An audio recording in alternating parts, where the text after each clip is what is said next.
but it has to be seamless.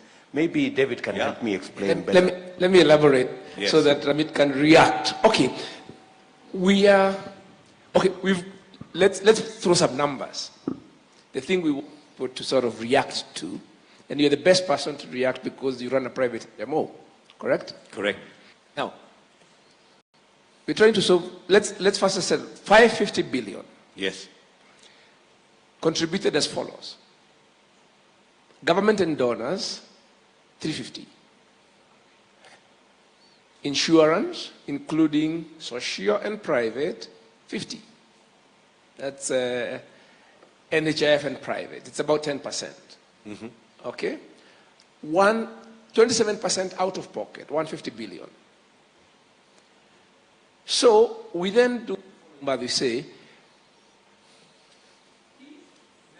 that's 11,000 shillings per capita.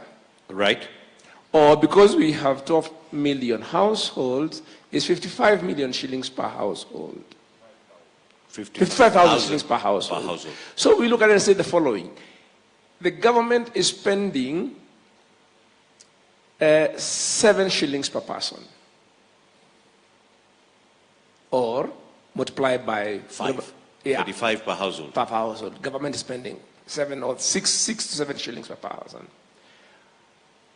Then per capita on insurance, social and private, is 1,000 per person. And then per capita out of pocket is 3,000 shillings per person. We're saying now, would it be possible, if it's 3,000 per person, which works out actually to something like 12,500 per family, plus the 1,000, so would it be, actually, if you exclude the government and donors, if you take the rest, what we do in Harambes, plus what people have paid in insurance, it's 4,000 per person. It's actually 16,700 per family. Is it unrealistic, instead of us paying out of pocket, and I've just made a contribution on my phone now, to have a contribution paid? I have just made a contribution of 6,000 shillings for a medical bill, as we are sitting here. Yes. Instead of, is it possible for us to do one annual Harambe? Yes. And collect this. And collect this into a pool. 150 billion into a pool. And put it into that pool. My answer is ready. I have an answer, David, for you. Now, this is the thing. I love the question. I have an answer. Yes, but let me say this. How do we, when we talk about seamlessness, we think, now, if the government is paying 6,000 per person, can the government just pay for primary? Okay. I like that question. By whatever model. So the government just pays for primary. Let me come to where you're talking about parallel. And then, because we've already made social insurance mandatory through NHIF. Yes. So the question we have there is, once we've made it mandatory, can we make enrollment universal? That becomes the question. How do we make enrollment universal? And if enrollment is universal, how do we give people choice so that we accommodate private? Agreed. So the question then becomes, could we make the two stack on top of each other so that social sits here, and when we have done a bit of math, we have said if you graduate, instead of saying it is 3,000 per person, we did some math and realized if you graduate, it can be between 300 and 3,000 per family per month. Wow. And that would raise, there's a way you can do it, and it raises 200 billion shillings. If we could enroll everyone. The problem, I love the question. The question is enrollment. Now that's where I'm coming with private healthcare. Could we allow people in private insurance to be enrolled by their insurer? Yes. So that instead of you paying twice, when you talk about seamless, Yes. instead of you Paying paying twice, can your insurer enroll you in the social for the tariff that you should pay at your income? Okay, so that it becomes a collector. Agreed. And then, when your insurer covers you, so that somebody, the person you've covered, they have been enrolled for, their family is entitled to 20,000. They're enrolled for 20,000, and they are entitled to 50,000 shillings worth of service, or 100,000 shillings. Yes. But your insurance Yes. is for 80,000, and it entitles them to 400,000. Yes. System where you enroll them. Yes. And then once their claim comes, you recover what they are entitled from the social, and you pay the balance yourself. Agreed.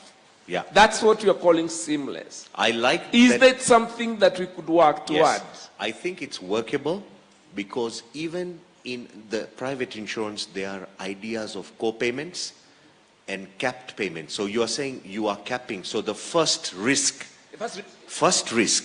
is taken by the basic cover. Enough. And then anybody else who takes a risk above a certain amount, the private insurance kicks in. So it is seamless. But let me do a survey for you, David. Just here. In this room, we have many people. My view about all we are talking about is trust. It's trust. I think Kenyans are finding the issue of prepaying. There's a lack of trust. We have to build trust. Let me see by show of hands, how many of us trust paying NHIF? You trust your money is safe. How many of you don't trust NHIF? Have a look. DP, have a look. See these numbers. This, if you go to the ground, people don't have an issue of becoming prepaid, the 27% you were talking about, David, and how you can make it between 200 and 3,000. The issue is, when I give my money to a state, which is taking a fixed fee, when it comes to give me benefits, will they give me? So we have to improve awareness. I'll be honest. Let me intervene and ask the following question. Can we take the social insurance away from the state? Quote unquote. Not a finish. I don't know. No. Let me finish. Yes. Because you're saying, how do we build trust? I'm asking. Yes. I'm actually now going to the trust question. Yes. How could we change its governance? Exactly. So that we trust it. If we did the unbundling and put the fund somewhere else, that's what you are could planning we to put the fund in a place where we are sure it is safe? For example, the way we do it with pension funds. I manage a fund an asset management company. Yes. With all these Chinese walls. Correct. And we have CMA on our case every day. We have RBA on our case every day. Could we go that route so that the fund sits somewhere? That's what where it is safe. I'm supporting you for splitting governance of NHIF to make it a stronger institution. I'm not saying this institution is, I'm saying if you make it stronger, the people who raise their hands here, they will say, now if you are collecting 200 or 2,000 from my family, I don't mind. Okay. At the moment, the issue is not the money. The issue is, will this money do what the government is saying it will do? It will do. That is the issue. It is not the money. The money is the smallest thing. The trust. It's the trust.